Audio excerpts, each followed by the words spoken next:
ንቃተ ህግ የኢፌድሪ ፍትህ ሚኒስቴር ከፋና ሚዲያ ኮርፖሬሽን ጋር በመተባበር ለማህበረሰቡ ንቃተ ህግ ይፈጥራል።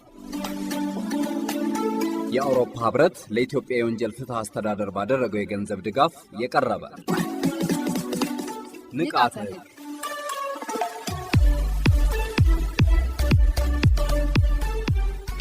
በዚህ ፕሮግራም የሚተላለፉ መልእክቶች የአውሮፓ ህብረትን አቋም ያንጸባርቃሉ ማለት አይደለም።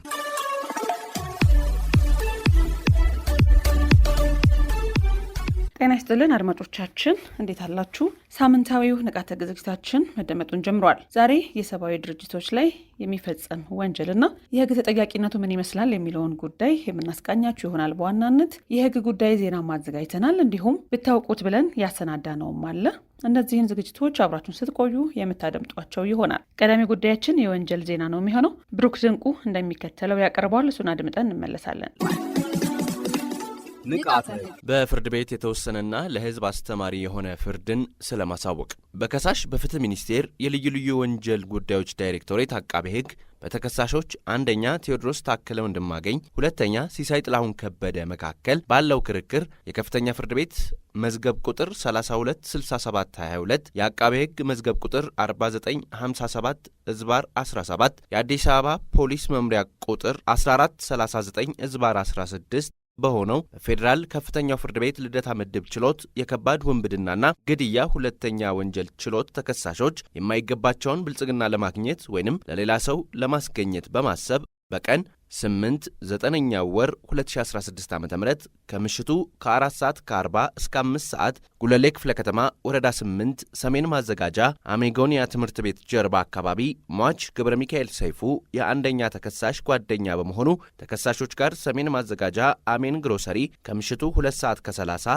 እስከ 3:40 ድረስ ሲጠጡ ከቆዩ በኋላ ሁለተኛ ተከሳሽ ሂሳብ በመክፈል ሟች ከግሮሰሪ ቀድሞ ሲወጣ ተከሳሾች በ2 ደቂቃ ውስጥ ተከትለው በመውጣት ሟችን ለማስከር ተጨማሪ የአበሻ አረቄ ሟች ወደሚያሽከረክረው መኪና ይዞ በመግባት ሟች እንዲጠጣና እንዲሰክር በማድረግ አንደኛ ተከሳሽ መኪናውን ከሟች በመቀበል ወንጀሉን ወደሚፈጽሙበት ቦታ በመውሰድ ካቆሙ በኋላ አንደኛ ተከሳሽ ለማደንዘዣነት የሚጠቀመውን የኤሌክትሪክ ሾከር የሟችን አንገት እንዲያደነዝዝበት ለሁለተኛ ተከሳሽ በመስጠት ሁለተኛ ተከሳሽ የሟችን አንገት በማስነካት የሟችን አንገት ከመኪናው ወንበር ጋር አንቆ በመያዝና አንደኛ ተከሳሽ ሟችን እጁን በመያዝ ሟች የሚያሽከረክረውን ሰሌዳ ቁጥር ኮድ 415624 የዋጋ ግምቱ 9 ሚሊዮን ብር የሆነውን ንብረትነቱ የጠቅላይ ሚኒስትር ጽሕፈት ቤት የሆነ ፕራዶ መኪና የሟች ሳምሰንግ ሞባይል ግምቱ 15,000 ብር የሆነ በጠቅላላው 9,015,000 ብር ሟችን በመግደል የወሰዱ በመሆኑ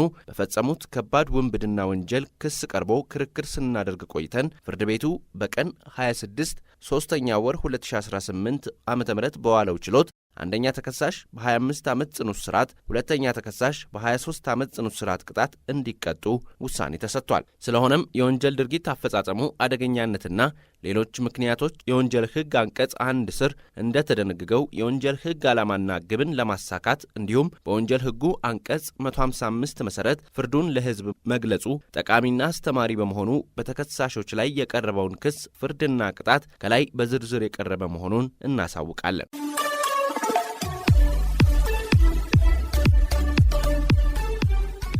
የተከበራችሁ አድማጮች ንቃተ ህግን ከፋና ሚዲያ ኮርፖሬሽን እያደመጣችሁ ትገኛላችሁ። ሰብአዊ ድርጅቶች ላይ የሚፈጸም ወንጀልና የህግ ተጠያቂነቱ ምን ይመስላል የሚለው ነው የዛሬው ዋናው ጉዳያችን። ከባለሙያ ጋር ቆይታ አድርገንበታል። እንድታደምጡት በአክብሮት ጋበዝኩ።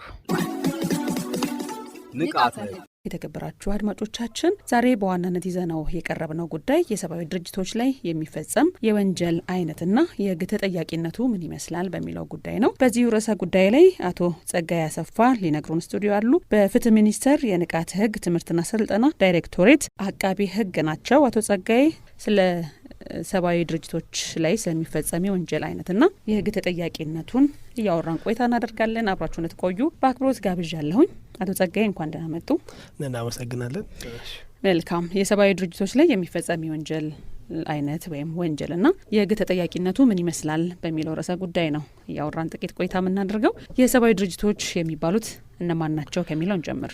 መልካም። እንግዲህ የሰብአዊ ድርጅቶች የሚባሉት በዋናነት እነዚህ በጦርነት ወቅትና በተለያዩ ተፈጥሯዊ ሆነ ሰዋዊ ሰራሽ ችግሮች መሀል ያለ ትርፍ የሚንቀሳቀሱ ድርጅቶች ሰብአዊነትን አላማ አድርገው አንግበው የሚንቀሳቀሱ ናቸው። ከነዚህ ደግሞ ዋነኛዎቹ አንደኛው ቀይ መስቀል ነው የምናውቀው።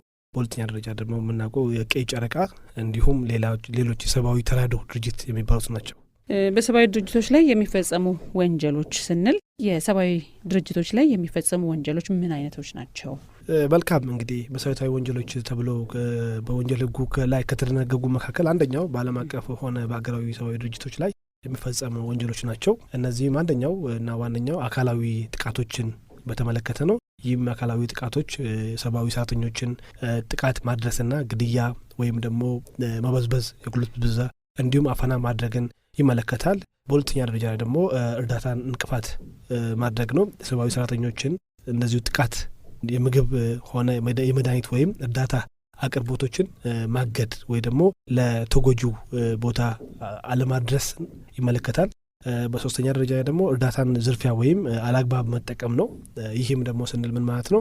የሰብአዊ ሀብቶችን ሰብአዊ ድርጅቶችን እነኚህ ሰብአዊ ድርጅቶች ለተቸገሩ ወይ ደግሞ ችግር ላይ ለተጋለጡ ማህበረሰብ የሰብአዊ ሀብቶችን መስረቅ ወይም ለወታደራዊ ፖለቲካዊ አላማዎች አቅጣጫዎችን መቀየር ሆነ ማስቀየርም አንደኛው እነዚህ ወንጀሎች ናቸው።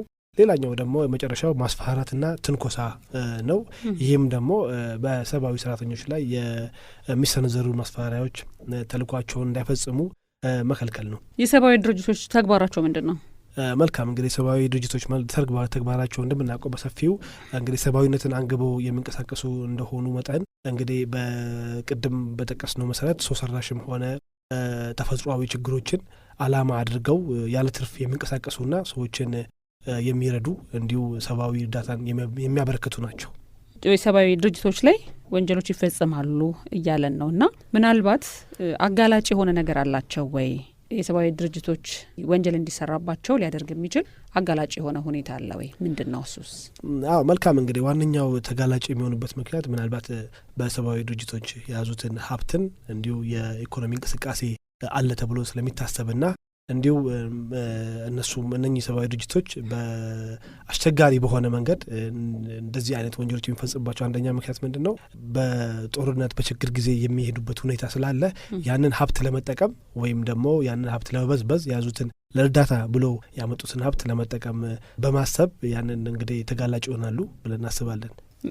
የሚረዱ ሰዎች መኖራቸው ነው አጋላጭ ያደርጋል። ምናልባት አንደኛው ምን ምክንያት ምንድን ነው? የያዙት ሀብት ወይ ደግሞ እርዳታ ወይም ደግሞ ቁስ የያዙ ስለሆኑ ኢኮኖሚያዊ እንቅስቃሴ ያለው ተብሎ ጥቅምም አለው ተብሎ ስለሚገመት እንዲሁም ደግሞ ለረጂዎች ይታለፋል ተብሎ የሚታሰበውን እርዳታ ወይም ምግብ ቁሳቁስን ይዞ ስለሚጓጓዙ ያንን ለመጠቀም ወይ ደግሞ ለማገድ የሚንቀሳቀሱ ግለሰቦች ወይ ደግሞ ማህበራቶች ይኖራሉ። ስለሆነም ይህንን ሁሉ ነገር ስለያዙ ያንን አላማ እንዳያነግቡ ወይ ደግሞ ያንን አላማ እንዳይካሂዱ እንግዲህ በዚህ ምክንያቶች ጥቃት ይፈጸምባቸዋል። እንግዲህ ያሳያል እንዲሁ የጄኔቫም ስምምነት ሆነ የሮምም ስምምነቶች እነዚህ ድርጅቶች በአጠቃላይ የያዙት ትልቅ ሀብት ስለሆነ መላ ዓለምን እየዞሩ እንዲሁም ችግር ቀውስ ባለበት ቦታ ይዞ ስለሚዘዛሩ ሀብታቸውን ለመጠቀም ሲባል ኢኮኖሚያቸውንም ለመበዝበዝ ሲባል ጥቃት ይፈጸምባቸዋል ብለን እናስባለን። አመሰራረታቸው እንዴት ነው? በብዛት የሰብአዊ ድርጅቶች ሲመሰረቱ የሚያነግቡት አላማ ሊኖር ይችላል። ምናልባት ሰብአዊ የሆነ አካል ጋር መድረስ ማገዝ ሊሆን ይችላል። አመሰራረታቸው ግን እንዴት ነው? መልካም እንግዲህ አመሰራረታቸው በተመለከተ በኢትዮጵያም ሕግ ላይ በአንዳንድ ተቋማት አደረጃጀት በተመለከተ በኢትዮጵያ በአዋጆቿ አስቀምጣለች። በዓለም አቀፍ ሕግም በተመሰረተ ደግሞ ትልቁ አላማቸውና በመርህ ደረጃ የሚንቀሳቀሱበት ሂዩማኒቴሪያን የሚባለውን ሰብአዊነትን አንገባው ነው። ይህም ደግሞ በጄኔቫ ፕሮቶኮልና በሮም ስታቹ ላይ በግልጽ አስቀምጠው ነው ያለው። እንዴት እንደሚቋቋሙ፣ ምን መስራት እንዳለባቸው፣ ለምን አላማ እንደሚንቀሳቀሱ በግልጽ የተቀመጠ ናቸው። እነዚህም አንደኛው ምንድን ነው ሰብአዊነትን፣ ቅድም አንቺም እንዳልሽው ሰብአዊነትን ያነገበ ነው። ሁለተኛው ነገር ደግሞ ምንድን ነው አላማው፣ ትልቁ አላማ ህይወትን ማትረፍ ነው። ሶስተኛው ነገር ደግሞ በጸብ መሀል ወይ ደግሞ በችግር መሀል ወይ በጦርነት መሀል የተፈናቀሉትን የተቸገሩትን ሰዎች እንግዲህ መልሶ ማቋቋም ነው። እነዚህ ናቸው አላማቸው። መልካም። በሰብአዊ ድርጅቶች ላይ ወንጀሎች ይፈጽማሉ እያልን ነው። ወንጀል ፈጻሚ ደግሞ ሁልጊዜ ከህግ ተጠያቂነት አያመልጥም። ምን አይነት ወንጀሎች ሲፈጸሙ ምን አይነት የህግ ተጠያቂነት አለው? በተለይ እንደ ሀገራችን ነባራዊ ሁኔታ የህግ ተጠያቂነቱ ምን ይመስላል? እንግዲህ መልካም የፌዴራል የወንጀል ህጉ አንቀጽ 281 በዓለም አቀፍ ሰብአዊ ድርጅቶች ላይ የሚፈጸሙን የጠላትነት ድርጊት በሚለው በርዕስ ስር ማንም ሰው በሰላም ጊዜ አስበው በአንደኛው በሀ ስር 281 ሀ ስር በተቀመጠው በቀይ መስቀል ወይም በቀይ ጨረቃ ይህ ማለት የፈለገው ምንድን ነው? ማንኛውም የሰብአዊ አላማን አንግቦ ለሚንቀሳቀስ ማህበር ወይም ከእነዚህ መሳሰሉ ሌሎች የሰብአዊ ድርጅቶችን ሰራተኞችን፣ ወኪሎችን ወይም ባልደረቦችን እንዲሁ በእነዚህ ድርጅቶች ላይ ጥበቃ ስራ በሚገኙ ሰዎች የጸብ ስራ ወይም የአይል ድርጊት የፈጸመ የዛተ ወይም ያዋረደ እንደሆነ ወይም የእነዚህን ድርጅቶች እቃዎች፣ ግዙፍ ስራዎች ወይም ማከማቻዎች ያፈረሰ ወይም ጉዳት ያደረሰ እንደሆነ በቀላል እስራት ይቀጣል ይላል። በተጨማሪም የተፈጸመው ወንጀል ደግሞ እንዲሁ ከባድ በሆነ ጊዜ ከ5 ዓመት ባልበለጠ ጽኑ እስራት ይቀጣል። ወንጀሉ የተፈጸመው በጦርነት ጊዜ እንደሆነ ደግሞ ከሆነ ቅጣቱ ከ1 ዓመት እስከ 5 ዓመት ሊደርስ በሚችል ጽኑ እስራት የሚቀጣ ይሆናል ብሎ የወንጀል ህጉ በግልጽ አስቀምጧል። እንዲሁ በዓለም አቀፍ ሰብአዊ ድርጅቶች ላይ አርማዎችና መለያ ምልክቶች ላይ ያለ አግባብ የተገለገለ እንደሆነ እንዲሁ አንቀጽ 282ና ተከታዮቹ በቀላል እስራት ወይም ከባድ በሆነ ጊዜ ከ5 ዓመት ባልበለጠ ጽኑ እስራት ይቀጣል በማለት የወንጀል ህጋችን እንዲሁ በግልጽ ይደነግጋል። እንግዲህ ህግ የሚያስቀምጠው ቅጣት ማስተማሪያ ነው። አንድ ማስተማሪያ መንገዱ ህግ ለሚያጠፉ ሰዎች ወይም አካላት ቅጣትን በማስቀመጥ ነው። ቅድመ ግንዛቤ ደግሞ መስጠት አንዱ ሆኖ ሳለ የምናነሳቸው አሁን ያነሳናቸው ቅጣቶች ለዚህ ተመጣጣኝ ናቸው ወይ? ምክንያቱም የሰብአዊ ድርጅቶች ሰፊ እንቅስቃሴ ያላቸው ናቸው። ብዙ ፋይናንስን ማንቀሳቀስ የሚችሉ ናቸው። ለብዙዎች ደግሞ በተለይ ለተጎዱ አካላት ድጋፍን የሚያደርግ ቶሎ የሚደርስ አካል ነው ሰብአዊ ድርጅት። ሰብአዊ ድርጅቶች ላይ የወንጀል ድርጊት ሲፈጸምባቸው የወራትና የጥቂት ዓመታት ቅጣት ነው የሚወሰንባቸው። ይሄ የቅጣት ውሳኔ የመቼ ነው? መልካም እንግዲህ እነዚህን እንግዲህ የወንጀል ህጋችን የሰብአዊ ድርጅቶች ላይ የሚፈጸሙ ወንጀሎች በዓለም አቀፍም ህግ ሆነ በሀገራችን ላይ አስቀጪ መሆናቸውን የወንጀል ህጋችን 281 ጨምሮ 282 በግልጽ ያስቀምጣል። ቢታንያ አንቺ እንዳልሽው እንግዲህ ይህ የተቀመጠው ቅጣት ተመጣጣኝ ነው ወይ፣ ወንጀለኞችን ሊያርም ወይ ደግሞ ሊያነጽ ይችላል ወይ ባልሽው ላይ ተገቢ ጥያቄ ነው። እንግዲህ የህግ አውጪው መንፈስ እዚህ ጋር በቀይ መስቀል ሆነ በሰብአዊ ድርጅቶች በቀይ ጨረቃ ማህበር ላይ ወይም እነዚህ የመሳሰሉ ድርጅቶች ላይ የሰብአዊ ድርጅቶች ላይ ማለት ነው የተፈጸመው ወንጀል እንግዲህ በግልጽ ያስቀመጠውን ቀላል ሆኖ ካገኘው የህግ አውጪው ስርዓታችን የሚያስቀምጠው በቀላል ሆኖ ካገኘ በቀላል ስርዓት ነው የሚቀጣው። እንዲሁ እንግዲህ የተፈጸመው ወንጀል ከባድ ሆኖ በተገኘ ጊዜ እንዲሁ ከ5 ዓመት ባልበለጠ ጊዜ ከባድ ሆኖ በተገኘ በ5 ዓመት ባልበለጠ ጊዜ ነው የሚቀጣው። ይህም ደግሞ የተፈለገበት ትልቁ ምክንያት ምናልባትም እነኚህን ወንጀል ድርጊት ፈጻሚዎችን ያልርማል ወይ ደግሞ ይቀጣል ወይ ያንጻል ተብሎ ስለታሰበም እንዲሁም ቅጣቱን ደግሞ ሚዛናዊም ለማድረግ የወጣ ህግም ስለሆነ እንግዲህ እስካሁን ባለው ጊዜ ውስጥ እስካሁን ባለው የህግ ስርዓታችን 281 እና 282 ያስቀመጡት የህግ ስርዓትን የምንጠቀምና እንዲሁ በዚሁ የምንሰራ ነው ያለበት ሁኔታ ነው ያለው። መልካም። እንደ አጠቃላይ የሰብአዊ ድርጅቶች ላይ የሚፈጸም ወንጀልና የህግ ተጠያቂነቱን በሚመለከት አጠቃለያ የሚሰጡት መልእክት ካለ? መልካም። እንግዲህ በአጠቃላይ በዓለም አቀፍ ህግ ሆነ ሀገር አቀፍ ሰብአዊ ድርጅቶች ላይ የሚፈጸሙ ወንጀሎች መፈጸም በብሔራዊ ህጎቻችን እንዲህ ብቻ ሳይሆኑ እንዲሁ በአህጉራዊ ዓለም አቀፋዊ ወይም ህጎችም ሊያስጠይቅ ስለሚችል እንግዲህ ማህበረሰቡ ሆነ ማንኛውም ሰው ይህንን አውቆ የወንጀል ድርጊቱን ከመፈጸም ራሱን ሆነ ማህበረሰቡን ጥንቃቄ እንዲያደርጉ ማድረግ እንዲሁም ማሳወቅ የተሻለ ነው እንላለን። በአጠቃላይ ለምን እነኚህ ሰብአዊ ድርጅቶች እንግዲህ በአጠቃላይ አላማቸውን ቅድም እንዳየነው ሰብአዊ አላማን አንግበው ለሰው ልጅ ለመድረስ ነው፣ ህይወትን ለማትረፍ ነው፣ የተቸገሩ ወገኖቻችንም ለመርዳት ስለሆነ እንግዲህ እነኚህን ድርጅቶች ማጥቃት ሆነ መዝረፍ፣ ትንኮሳ ማድረስ በወንጀል የሚያስጠይቅና ቅጣቱም ደግሞ ትንሽ ከፍ ስለሚል ማህበረሰቡም ሆነ በግለሰብ ጥንቃቄ እንዲያደርጉ እንላለን። እንግዲህ እናመሰግናለን። እናመሰግናለን በጣም። ንቃተ ህግ። አቶ ጸጋይ አሰፋ በፍትህ ሚኒስቴር የንቃተ ህግ ትምህርትና ስልጠና ዳይሬክቶሬት አቃቤ ህግ ናቸው። ከእሳቸው ጋር የሰብአዊ ድርጅቶች ላይ የሚፈጸም ወንጀልና የህግ ተጠያቂነቱ ምን ይመስላል በሚለው ጉዳይ ጥቂት አንስተናል። ጥያቄዎች፣ አስተያየቶች ካሏችሁ በስቱዲዮ ስልኮቻችንና በ8222 ልትልኩልን ትችላላችሁ። ከልብ አመሰግናለሁ አቶ ጸጋይ። እኛም እናመሰግናለን። መልካም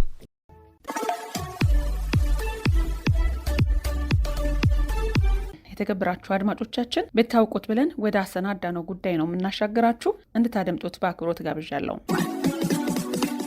ንቃተ ህግ። የመንገድ ትራንስፖርት ትራፊክ መቆጣጠሪያ ደንብ የመንገድ ቀኝን ይዞ ስለ ማሽከርከር። አንድ አሽከርካሪ በሚያሽከረክርበት ጊዜ የቀኙን ይዞ ማሽከርከር እንዳለበት በደንቡ በአንቀጽ 10 የተደነገገ ሲሆን በደንቡ አንቀጽ 2 ስር የትራፊክ ተቆጣጣሪው ለትራፊክ ፍሰቱ አስገዳጅ ሆኖ ሲያገኘው ማንኛውም አሽከርካሪ የመንገዱን ግራ ጠርዝ ይዞ እንዲያሽከረክር ሊፈቅድ ወይም ሊያስገድድ እንደሚችል ከድንጋጌው መረዳት ይቻላል። ተሽከርካሪን ማሽከርከር የሚከለከልበት ሁኔታ የተሽከርካሪዎች የቴክኒክ ሁኔታ ለትራፊክ አደጋ በምክንያትነት የሚጠቀስ ሲሆን ይህንንም ለመከላከል ማንኛውም አሽከርካሪ አሰራሩ፣ ዕቃዎቹና ሁኔታዎቹ በተሽከርካሪ አሰራር ሕግ ከተወሰነ ውጭ ከሆነ፣ ዓመታዊ ምርመራ ተደርጎለት የቴክኒክ ብቃቱ ያልተረጋገጠ፣ ከኋላ አንጸባራቂ ምልክት የሌለው፣ መለያ ቁጥሩ በግልጽ የማይታይ ወይም የተቆረጠ ሰሌዳ የለጠፈ ወይም የፊትና የኋላ የመለያ ቁጥር ሰሌዳ ያልለጠፈ፣ በሕግ ከተወሰነው በላይ ጢስ፣ እንፋሎት፣ ዘይት ወይም ነዳጅ የሚተፋና በሌሎች ተላላፊዎች ላይ በአካባቢ ላይ ጉዳት የሚያመጣ ወይም የሚያውክ ወይም በሚገባ ባለመታደሱ ወይም የቴክኒክ ሁኔታው በሚገባ ባለመጠበቁ ወይም ከአጫጫኑ ጉድለት የተነሳ በሕግ ከተፈቀደው መጠን በላይ ድምፅ የሚያሰማ ተሽከርካሪ ማሽከርከር የለበትም። በተጨማሪም በተሽከርካሪው ውስጥ ከመጠን በላይ ማንኛውንም ድምፅ ያሰማ ወይም በጆሮ ማዳመጫ ያዳመጠ ማሽከርከር እንደሌለበት ተደንግጎ ይገኛል። ቅጣትን በተመለከተ የመንገድ ትራንስፖርት ትራፊክ መቆጣጠሪያ የሚኒስትሮች ምክር ቤት ደንብ በአሽከርካሪዎች የሚፈጸሙ ጥፋቶችን በመዘርዘር ያስቀመጠ ሲሆን ለጥፋቶቹም ደረጃዎችን አስቀምጧል። ቀላል የሆኑ ጥፋቶች ማለትም እንደ ተሽከርካሪን ያለአግባብ መጎተት፣ ሄልሜት ሳያደርጉ ብስክሌት መንዳት፣ የተሟላ የመጀመሪያ እርዳታ መስጫ ኪትና የእሳት ማጥፊያ ሳይኖር የንግድ ተሽከርካሪ ማሽከርከር፣ የሚበኑ ወይም የሚበተኑ ነገሮችን ጭኖ ያለአግባብ ማሽከርከር፣ በትራፊክ መብራት ወይም መስቀለኛ መንገድ ላይ በልመና ለተሰማሩ ሰዎች ገንዘብ መስጠት፣ ከ13 ዓመት በታች የሆነን ሕፃን ከአሽከርካሪው ጎን በሚገኝ መቀመጫ አስቀምጦ ማሽከርከር የመሳሰሉ ጥፋቶች ሲሆኑ ለእነዚህም ጥፋቶች ለመጀመሪያ ጊዜ ከሆነ ለጥፋቱ 1 ነጥብ ተመዝግቦበት እስከ 500 ብር የገንዘብ ቅጣት እንደሚቀጣ ተደንግጓል። በደረጃ 2 ላይ የተቀመጡ ጥፋቶች በመካከለኛ ደረጃ ያሉ ጥፋቶች ሲሆኑ እነሱም የተሟላ የጭነት ማቀፊያ ወይም ስፖንዳ ሳይኖር ጭነት ጭኖ ማሽከርከር፣ ጥሩምባ ያላግባብ መጠቀም፣ በመንገድ ላይ ተሽከርካሪ ማጠብና ማሳጠብ፣ በተከለከለ ስፍራና ሁኔታ ተሽከርካሪን ማቆም፣ ከመጠን በላይ የሆነ ድምፅ እያሰሙ ወይም በጆሮ ማዳመጫ እያዳመጡ ማሽከርከር፣ በእግረኛ ላይ ውሃ መርጨት፣ ለእግረኛ ቅድሚያ መከልከል የመሳሰሉ ጥፋቶች ሲሆኑ ለመጀመሪያ ጊዜ ከሆነ ለጥፋቱ 2 ነጥብ ተመዝግቦበት እስከ 1000 ብር የገንዘብ ቅጣት ይቀጣል። ሌላው በሶስተኛ ደረጃ ላይ ያሉ ጥፋቶች ከባድ ጥፋቶች ሲሆኑ ይህም የጉዞ ረድፍን ወይም መስመርን ሳይጠብቁ ማሽከርከር፣ ከተሽከርካሪው የመጫን አቅም በላይ ትርፍ ሰው መጫን፣ ተንቀሳቃሽ ስልክ በእጁ ይዞ እያነጋገሩ ወይም መልእክት እየተጻጻፉ ወይም እያነበቡ ማሽከርከር፣ በጭነት ተሽከርካሪ በሕግ ከተፈቀደው ውጪ ሰውን መጫን፣ የደህንነት ቀበቶ ሳያስሩ ወይም ተሳፋሪዎች ማሰራቸውን ሳያረጋግጡ ማሽከርከር፣ ቀይ የትራፊክ መብራት መጣስ፣ በተከለከለ መንገድ ወይም አቅጣጫ ማሽከርከር፣ ጫት እየቃሙ ወይም አደንዛዥ እጽ ወስዶ ማሽከርከር የመሳሰሉ ጥፋቶች ሲሆኑ ለእነዚህም ጥፋት ለመጀመሪያ ጊዜ ከሆነ ለጥፋቱ 3 ነጥብ ተመዝግቦበት እስከ 1500 ብር የገንዘብ ቅጣት እንደሚጣልበት በደንቡ ላይ ተደንግጓል። ነገር ግን አሽከርካሪው ለሁለተኛ ጊዜና ከዛ በላይ ያጠፋ እንደሆነ የቅጣት ነጥቦቹ እየተደመሩ የሚጣለውም ቅጣት ከፍ እያለ የሚሄድ ይሆናል። የተከታተላችሁት ሳምንታዊውን የንቃተ ህግ ዝግጅታችንን ነው። ለዛሬ ያዘጋጀንላችሁ የእስካሁኑን ይመስላል። ቢታንያ ኃይሌ ዝግጅቱን አዘጋጆች ያቀረብኩኝ። ሳምንት በሌላ ጉዳይ የምንገናኝ ይሆናል። እስከ ሳምንት ከቀሪ ፋና ዝግጅቶች ጋር ጥሩ ጊዜ ይሆንላችሁ።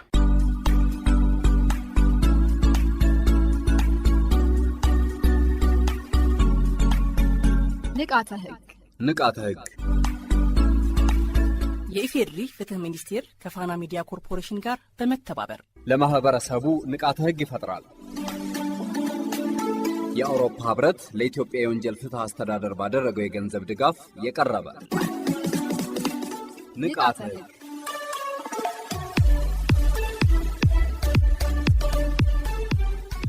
በዚህ ፕሮግራም የሚተላለፉ መልእክቶች የአውሮፓ ህብረትን አቋም ያንጸባርቃሉ ማለት አይደለም።